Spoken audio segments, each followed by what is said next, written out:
Greetings and welcome to this edition of Positronic. I'm Barry P. Cook, and I'm just here to do a quick review of Mission Impossible Dead Reckoning, which just opened today in the US. And I don't want to do a huge, long plot breakdown. This is a 2.5 hour movie. There's a lot of intricate stuff that happens, and quite frankly, I just don't want to give too much of it away. So I'm just going to say that the plot revolves around Tom Cruise's Ethan Hunt once again having to put an end to a world threatening plot. And this time it involves a super smart, in fact, sentient AI known as the Entity.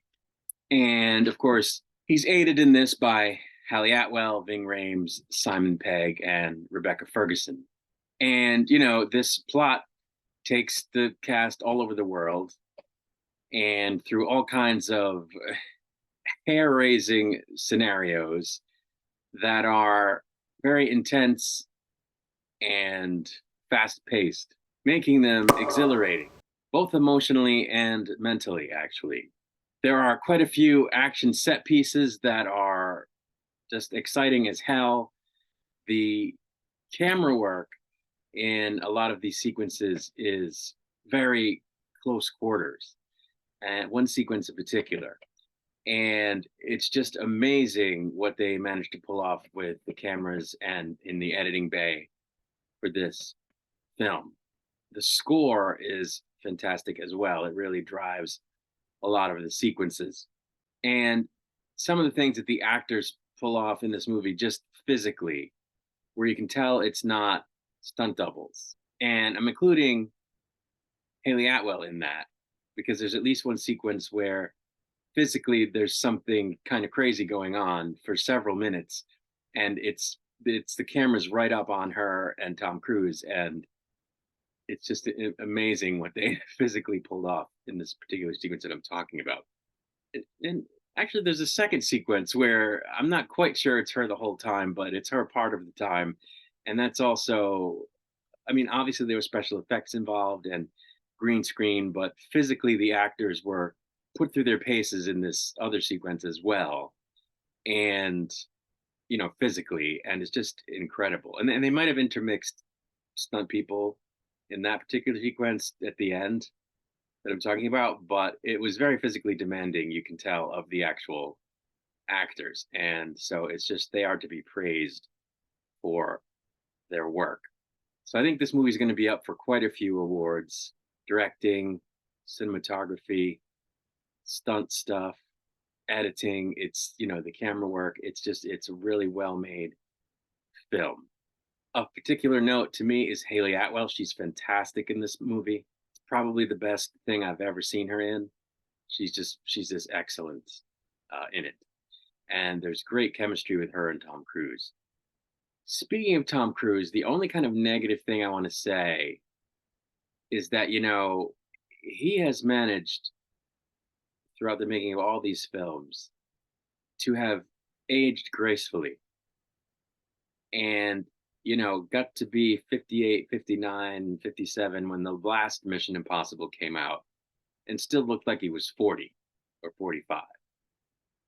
And, was very believable as this daring do, almost super heroic super spy.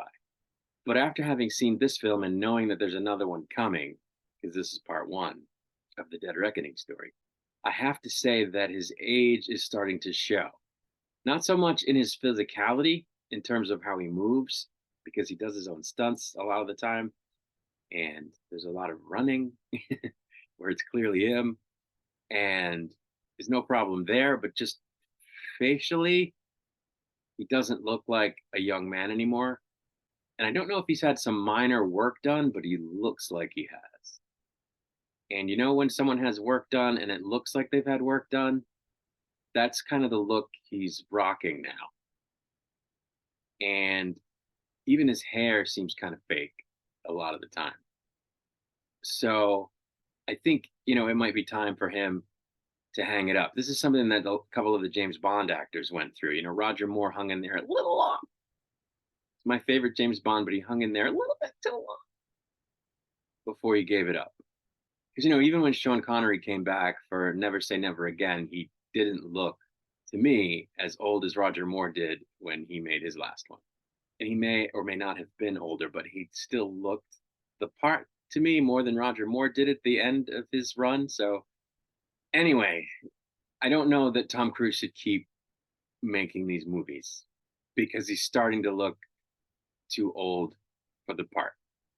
And he recently said he wants to keep making them till he's 80, which I'm sure he was exaggerating, but like, yeah, he's starting not to really look the part. Like, even in the poster for the movie, which is behind me, he still looks like his 45-year-old self. That's not how he looks in the movie.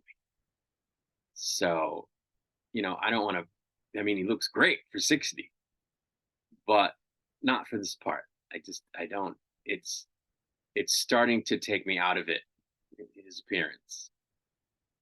So I think he might have reached the end of the line there. So I don't know. We'll have to see what happens. There's going to be a Dead Reckoning part 2. Hopefully they've already shot most of it.